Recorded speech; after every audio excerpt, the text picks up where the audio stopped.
कभी कभार हमारे जीवन में ऐसे दिन भी आते हैं जब हमारे चारों ओर समस्याएं ही समस्याएं नज़र आती हैं और हम इनसे हताश होकर टूट जाते हैं।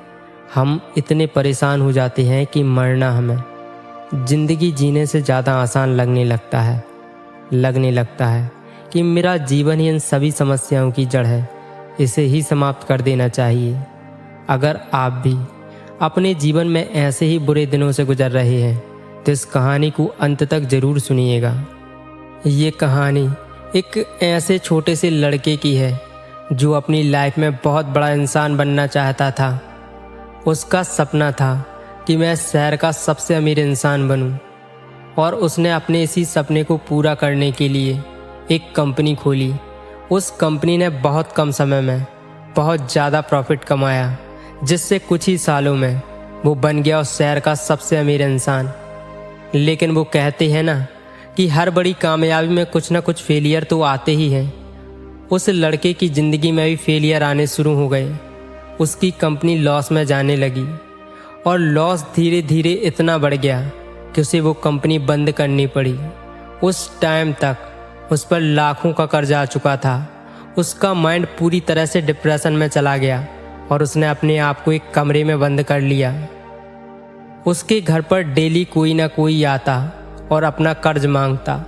इन सब से परेशान होकर उसने सोच लिया कि मेरी सारी समस्याओं की जड़ मेरी ज़िंदगी है। अगर मैं इसे ही ख़त्म कर दूं तो मेरी सारी समस्याएं दूर हो जाएंगी। ये सोचकर वो एक पार्क में गया। पार्क में बैठकर रोने लगा। तभी उसके पास एक बूढ़ा इंसान आकर बैठ गया और उससे पूछने लगा कि तुम क्यों रो रहे हो, क्या तुम्हें कोई परेशानी है? इस पर उस लड़के ने कहा, मुझे कोई परेशानी नहीं है, तुम मेरी परेशानी दूर नहीं कर सकते।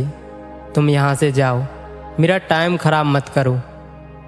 उस बूढ़े आदमी ने फिर से पूछा कि कोई तो समस्या है, हो सकता है कि मैं तुम्हारी मदद कर सकूं।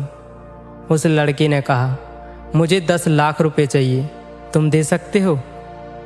उस आदमी ने मुस्कुराकर अपनी जेब से एक चेक निकाला और उस पर 10 लाख का अमाउंट भरकर उस लड़के को दे दिया और उस लड़के से कहा, ये लो 10 लाख का चेक। ये सुनकर वो लड़का उस आदमी को आश्चर्य से देखते हुए बोला कि आप कौन हैं?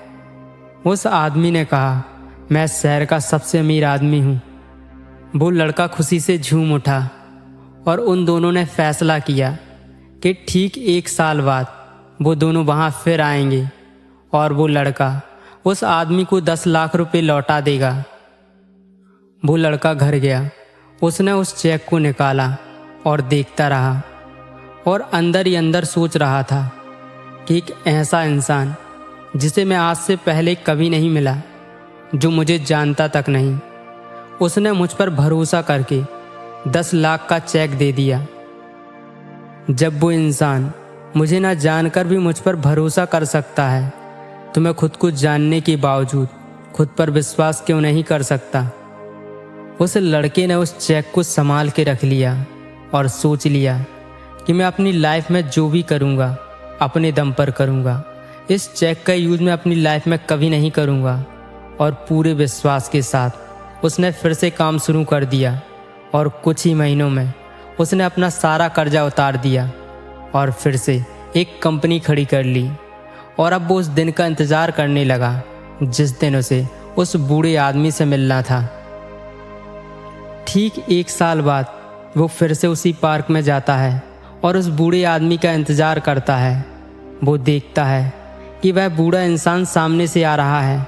वो भागता हुआ उसके पास जाता है और बोलता है, पता है आपको क्या हुआ मेरे साथ?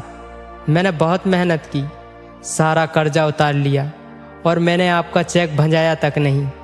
वो लड़का अपनी बात ख़त्म ही कर रहा होता है, तभी पीछे से 2 डॉक्टर आकर उस बूढ़े इंसान को ले जाने लगते हैं। तब वो लड़का घबराते हुए बोलता है कि क्या हुआ, आप इन्हें कहाँ ले जा रहे हो? इस पर एक डॉक्टर हंसते हुए कहता है, ओह, इसने आपको भी चेक दिया? वो पार्क से सटी दीवार देख रहे हो, पागल खाने की है और ये एक पागल है। अक्सर ये यहाँ भाग कर आ जाता है और अपने आप को एक अमीर इंसान बताकर पार्क में आने वाले लोगों को चेक बांटता रहता है। वो लड़का ये सुनकर वहीं सुन्न हो जाता है और चेक को हाथ में पकड़कर सोचने लगता है कि 10 लाख रुपए ये तो कभी थे ही नहीं मेरे पास, तो फिर क्या था मेरे पास। दोस्तों, आप समझ ही गए होंगे कि क्या था उसके पास, उसका खुद पर विश्वास। याद रखिए, अगर हमें खुद पर विश्वास है तो छेनी और हथौड़ों से पहाड़ तोड़ सकते हैं, दशरथ मांझी की तरह, और दोनों पैर कटे होने के बावजूद भी हिमालय चढ़ सकते हैं, अरुणिमा सिन्हा की तरह।